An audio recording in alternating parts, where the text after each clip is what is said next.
Before the first use, take out the tank from the machine, wash it and wipe it with a cloth. Install it back on the machine and fill it with fresh water. If you want to discard the water at any point in time, you can take out the tank and empty it directly in your kitchen sink. This tank is meant only for water and not milk. Now let's see how to tamp coffee in portafilter. With 7 gram coffee powder, you can brew 30 ml rich and concentrated espresso. You can fill the coffee powder up to the max level given, though it's not necessary to completely fill it to the max level every time. You may reduce the quantity of coffee powder as per your taste. Gently tamp the coffee powder, do not apply a lot of pressure, and clean the edges. To make espresso, switch on the machine and wait till you get the right temperature. You can see the temperature on the temperature dial. Here the speed is 4 times the actual, that's why you can see the dial moving so fast. You can wait till it reaches the ideal temperature for espresso, or you can brew your coffee as per your taste.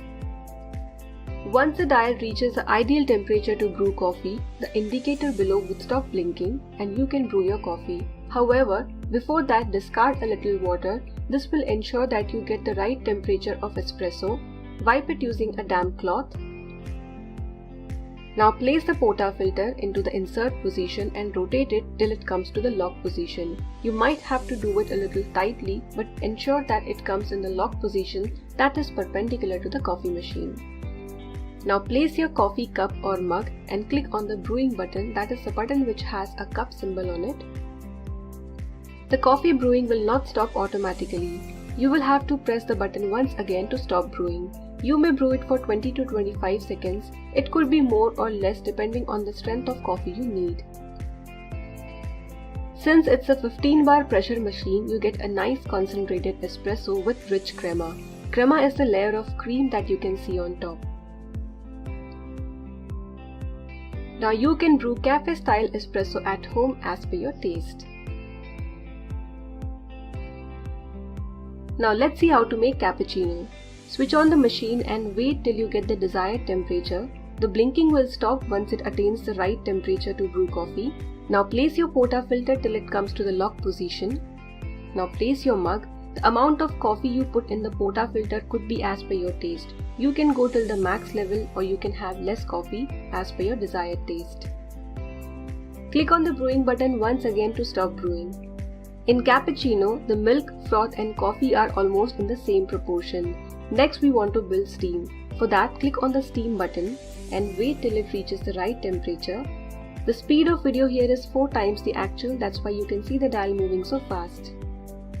Once the steam indicator stops blinking, you can use the steam knob to froth your milk. You can increase the strength of steam by rotating the knob from lowest to highest. Before frothing your milk, turn on the steam indicator and let a little steam pass through it because it may have some water with it. Now the steam wand is ready to use. Use cold milk for frothing as it will give you better results. Do not go for warm or hot milk. Froth the milk till you get the desired consistency. It is recommended that you hold your mug a little low to froth milk for cappuccino. Once you're done frothing the milk, turn on the knob and immediately clean the steam wand. Otherwise the milk will form a crust and it would be difficult to clean later. Do not wait, immediately pour the milk in your coffee. Tap the mug if you see big bubbles. If you want to add sugar in your coffee, you can add it after serving your cappuccino the way we do in cafe. However, if you're brewing your coffee at home, you have this advantage of adding sugar to your cup or mug before brewing espresso. The sugar will melt with the heat of espresso and you will get better results. Now you can enjoy your cafe style cappuccino at home. To make latte, we need to first brew espresso. Switch on the machine and wait till the indicator stops blinking. Once it stops blinking, place the portafilter till it comes to the lock position. Click on the brewing button and brew your coffee as per your taste. You may add sugar at this stage if you want sugar in your coffee. Now prep the machine for milk frothing by clicking on the steam indicator. Release a little steam. Now use the steam wand to froth milk. Here we need cold milk because it gives better results. Do not use warm or hot milk. The difference between cappuccino and latte is the ratio of milk to foam. In cappuccino, everything is almost same. but in latte, the milk is more than foam. Clean the steam wand immediately using a damp cloth.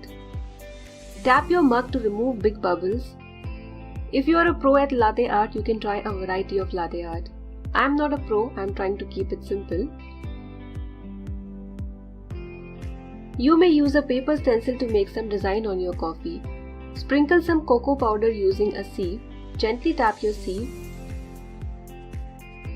and then lift the paper stencil, and there you go.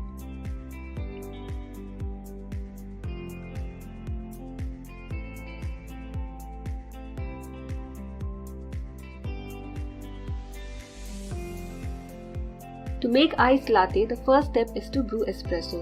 Since we are making iced latte, you don't need to let your espresso cool down to room temperature. You can use it immediately after brewing.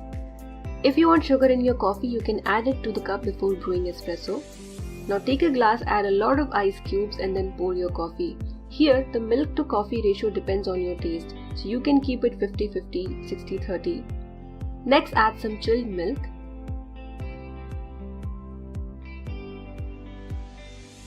Give it a stir and enjoy your iced latte.